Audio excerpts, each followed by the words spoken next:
Mchungaji wako alifika kwa mlango yako lini kwa ajili ya maombi? Mchungaji wako unayeenda kwake alifika nyumbani kwako lini kwa ajili ya kukuamkia na kuwatembelea waumini?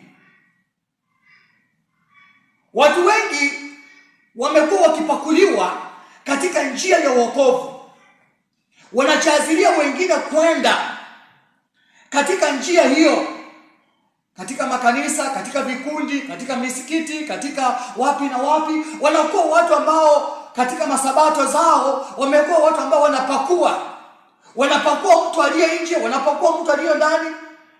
Ninamshukuru sana Yeshua Hamashiach, alisema ya kwamba ninyi hamjui Baba wa mbinguni amewapa walio masikini ufalme wa mbinguni.